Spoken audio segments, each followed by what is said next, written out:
My name's Angelo, and welcome to We Want Picks. I'm going to walk through my favorite picks and plays for UFC London Monkey Knife Fight. If you don't know what Monkey Knife Fight is, it is daily fantasy prop games. All you need to do is come in here, pick a fight, look at the strike lines, and say, do you think that person will land more or less strikes than the number in front of you on the screen? It's super easy. It is a ton of fun, and there's a lot of opportunities here to make some money. So check it out now. Go to wewantpicks.com/MKF, sign up, make a deposit, and they will instantly match that deposit up to $100. So go in there, throw them 50, they'll give you 50. Give them 100, they'll give you 100. Use their money. Use the match money. Play some of these lines, and if you win, awesome. If you don't, it was the match money. WeWantPicks.com/MKF. The promo code is WWP. So there's a couple of really good fights on here, a couple of really close fights, a couple of interesting lines. We're going to talk about a few of the fights, but I'm going to jump into the slates because I love Knockout Kings this week. Last week was a little trickier than it was supposed to be, but I do love Knockout Kings. Let's just do these big three fights. We got Tom Aspinall and Alexander Volkov. Tom Aspinall, we have never seen him go 3 rounds, let alone 5. Alexander Volkov, we've seen him go 5 rounds many times over. This is an interesting strike line, and I just think this goes one of two ways. I do not think Tom Aspinall can win a decision. I think he gets Alexander Volkov out of there somewhat early, or I think he loses a decision. So you pick your side. You guys are split on this. If you think Volkov wins a decision, then I think you definitely got to go more on Volkov. And Aspinall, 84, that's kind of a high number, but more and more is probably the play. If not, less is the play, because Tom Aspinall has proven that his hands are legit, proven that he has very good jiu-jitsu. He is a black belt, and that he can wrestle as well. So this either ends early and Tom wins, or Volkov probably takes a decision, or maybe he puts out a very tired Tom Aspinall 4th, 5th round. But it's more or less. I will let you pick your side on that fight because I know you guys are so split. Then we'll take a look at the co-main event. This is a very interesting one. It is 3 rounds, not 5. And we've got Dan Hooker versus Arnold Allen. Arnold Allen fights about once a year. So he hasn't fought in a year, but that's pretty standard for him. Fast, come-forward striker versus Dan Hooker, who's coming down to 145. And a couple of interesting things. 1, he made weight. He looked fine. But 2, he basically said he accepted this fight not knowing it was in London. He did not know it was in England. And for whatever reason, that seems to have thrown him off. He almost insinuated he would not have accepted this fight if he knew it was in England. There's a lot of questions here. A lot of questions. But I think 99 is ridiculous for Dan Hooker. That's a lot of strikes in a 3-round fight where he may actually end up grappling in this fight. So I definitely like less on Daniel Hooker. And then Arnold Allen, 50, this 48 line, that's a middle of the road line. But I think it's probably a more, because Arnold Allen's not a very high volume guy. But I do think this goes 3 rounds because we've seen how incredibly tough Dan Hooker is.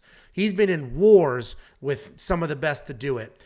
And I think Arnold Allen, he doesn't have the power to put out Dan Hooker. Dan Hooker's proven how tough he is.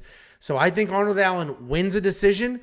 I don't think Dan Hooker gets to 99. If Dan Hooker shoots a takedown and Arnold Allen is just doing these little patty cake against the head, against the cage, well, those all count as well. So Arnold Allen gets past the 48. I do not think Daniel Hooker gets past the 99. So this is a less-more play for me. There's 50 strikes in between them, so there's not too much to worry about there. And I personally would throw $10 on it, 10 to win 25, and that's what I like to do here. I like to do a bunch of different fights, a bunch of different lines, $10 on each of them, so that I can, win some steady money. Even if I lose a few of these, it's no big deal. The last straight up line we will look at is Paddy the Buddy versus Rodrigo Vargas, 68-35. And this is interesting because I do not see this going very long. Either Paddy Pimblett takes down Rodrigo Vargas and submits him, or Rodrigo Vargas knocks out Paddy Pimblett. I say that because Paddy showed just how hittable he is in his last fight. In his UFC debut, he was touched up. He was almost put out. He was able to recover, landed his own strikes. He's a ton of fun. He'll be fighting in England. Obviously, he's not English. He's Irish, but he'll be fighting in England, putting on a show, really trying to make that happen. He may not grapple. He may stand there striking, and he may catch one from Rodrigo Vargas. So this is an interesting one, but 35 strikes is not very many. Rodrigo Vargas is tough. I think this is a less more, or a straight up less. If you think they just swing out cold, then it's a less. But I think it's probably a less more. I do think, while I don't think this goes very long, Rodrigo Vargas does have decent volume. He does come forward. I think he can get past the 35, even if he is submitted in the second round or submitted, somewhere after the first round. I think he can get past 35. Paddy Pimblett, I don't see him getting past 68 because he'll either get put out, put somebody out, or get a submission. I don't see him, I don't see this fight going to decision, and I don't see Paddy landing 68 strikes and then continuing to work from there. So this is another less more for me. They're separated by more than 30 strikes, so it's not super dangerous to do that. But let's move to the slates because I really like the slates here. The very first one is Knockout Kings. Last week, hopefully you guys made some money in Knockout Kings last week, but last week we were supposed to be guaranteed Bruno Silva versus Alex Pereira. Supposed to be guaranteed to get a knockout, and that didn't happen. There was a decision there. But we get to pick any 3 fighters on the entire card. Any 3 on the whole card. Put them in here. And if one of them wins by KO or TKO, we get 25% net profit. If 2 of them wins, we get 2.5 times your money. If 3 wins, you 6 times your money, but I never recommend that. I think this is a week where we could actually pull off 2. I am going to say we need Sergey Pavlovich. Hands, power, heavyweight. We got to go Sergey Pavlovich. The main event, let's say Tom Aspinall, because he can absolutely win by knockout. That's probably his only path. Obviously, he's got submissions. But let's say Tom Aspinall. And then, honestly, I got to go Gunnar Nelson. Even though he's a submission guy, I could see him getting the takedown and elbowing away because this is TKOs and KOs. The only one of these 3 that worries me is Tom Aspinall because of how tough Volkov is. And in that case, you do have some other options here.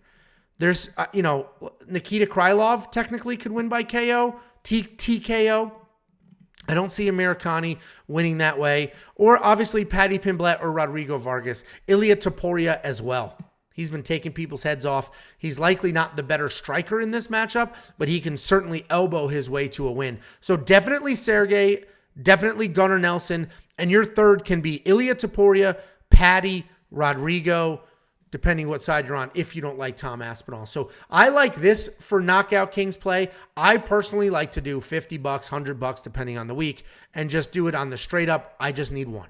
All I need is 1. Slow and steady. You don't need to chase the giant payouts. They are here every single week giving this money away. So I like to do 1, and I like to do the 25% net return. You want to be a little riskier? Go for it. 2.5 times your money is great. And this is a card where I think there's some spots that you may be able to get 2 KO or TKOs. And then my other favorite thing to do is I love rapid fires and I love 3 for 3s. Rapid fires takes 2 different fighters from 2 different fights, and all you need to say is who is going to land more strikes between these 2. Molly McCann or Dan Hooker. Both 3-round fights. Molly McCann's getting 2.5 strikes. I think she's definitely going to be in a striking match, and she should be winning most of those exchanges. So I'm going to say Molly McCann lands more strikes than Daniel Hooker. And then we've got Corey McKenna and Luana Carolina. And I got to say Corey McKenna, although she is dominant and could potentially win by stoppage, she's going to get some takedowns, elbow way on top. So I like both of these. They both get some small bonus strikes, but I like the 2 of them. And the best part about a rapid fire is you 3 times your money. So $10 to win $30. I am very comfortable with that here. And then the last thing is a 3 for 3. You 5 times your money. Less, man, I said she would get more than Dan Hooker in the last one, but is she going to get over 97? Probably. I'm going to go less, more, less here. So 5 times my money, less, more, less on total strikes. Molly McCann, busy, come forward, basically striking, and she's worked in some grappling, so she could get herself some strikes there. On top, Luana Carolina's fighting Molly. She may end up on bottom for a minute, couple of minutes, not get past this 91 where Molly can get past 97 because she's accumulating that whole time. And you, again, 5 times your money, 10 to win 50. Check it out. WeWantPicks.com/MKF. It really is a ton of fun. All you need to do is worry about strikes and Knockout Kings. It's straightforward. Check it out. WeWantPicks.com/MKF. Promo code WWP. Get your instant deposit match now.